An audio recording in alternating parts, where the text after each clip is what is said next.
Hello friends, welcome to my channel Gujju Tadka.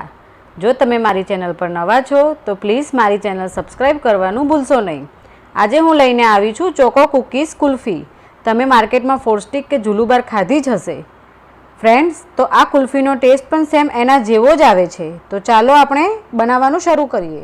Friends, Gujju Tadka channel subscribe કરો, સાથે bell icon પર પણ click કરો અમારા નવા વિડીયોની અપડેટ સૌથી પહેલાં મેળવવા માટે। અહીં જણાવેલા ઇન્ગ્રેડિયન્ટ્સ મેં રેડી રાખ્યા છે, તો આપણે હવે બનાવવાનું શરૂ કરીએ। સૌ પ્રથમ એક બાઉલ લઈશું।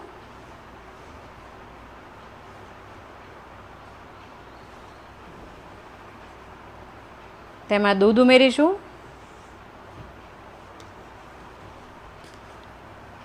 અને આપણે સ્ટવ હવે ચાલુ કરી દઈશું।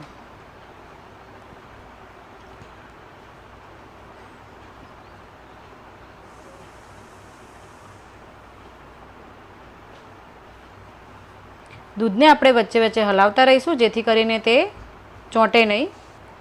થોડું દૂધ લઈને આપણે કસ્ટર્ડ પાવડરમાં ઉમેરીશું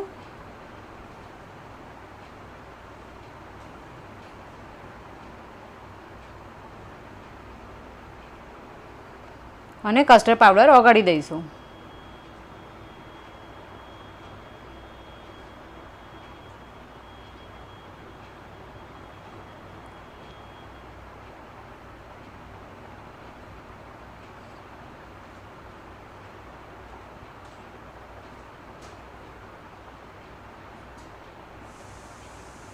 દૂધમાં કસ્ટર્ડ પાવડર ઉમેરીશું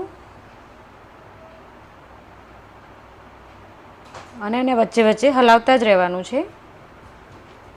મિલ્ક પાવડર ઉમેરીશું, ખાંડ ઉમેરીશું,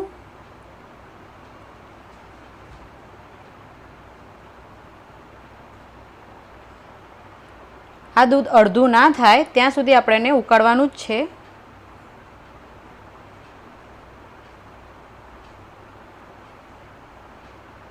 હવે આપણે અંદર ક્રીમ ઉમેરીશું।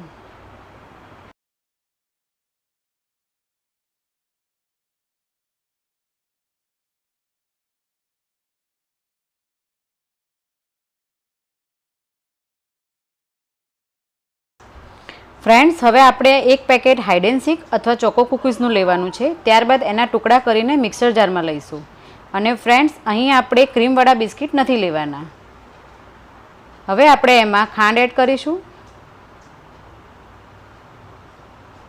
બોર્નવિટા એડ કરીશું, કોફી એડ કરીશું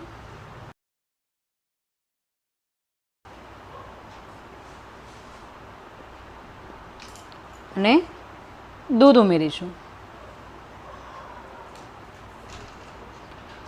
હવે આપણે એને મિક્સર જારમાં મિક્સ કરી લઈશું। આપણું બેટર અહીંયા રેડી થઈ ગયું છે, તો આપણે એને કુલ્ફી મોલ્ડમાં ભરી લઈશું।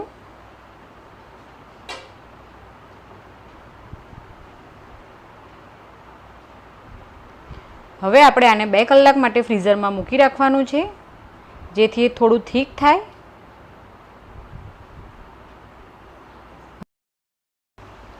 તમે જોઈ શકો છો ફ્રેન્ડ્સ, થોડું થીક થઈ ગયું છે, તો હવે આપણે અંદર સ્ટીક એને હોલ કરી દઈશું। ત્યારબાદ આપણે મિનિમમ એને 8 કલાક અથવા તો ઓવરનાઇટ ફ્રીઝરમાં મૂકી દઈશું।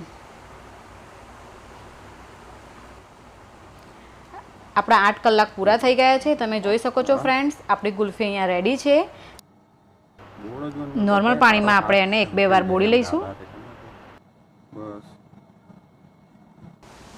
હાથેથી આપણે એને મસળી લઈશું જેથી કરીને તે મોલ્ડમાંથી ઇઝીલી નીકળી જશે।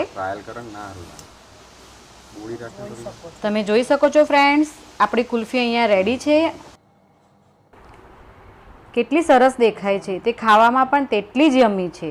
તમે જો આને ચાહો તો ચોકલેટ સોસમાં ડીપ કરીને તેની પર એક બીજું ચોકલેટ લેયર પણ બનાવી શકો છો। હવે આપણે એને ડ્રાયફ્રૂટથી ગાર્નિશિંગ કરી લઈશું। ખરેખર ફ્રેન્ડ્સ, ડ્રાયફ્રૂટના ગાર્નિશિંગ સાથે પણ આનો ટેસ્ટ સુપર્બ લાગે છે।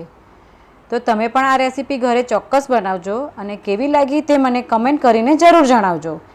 આવી રીતે જ આપણે મળતા રહીશું નવી રેસીપી સાથે।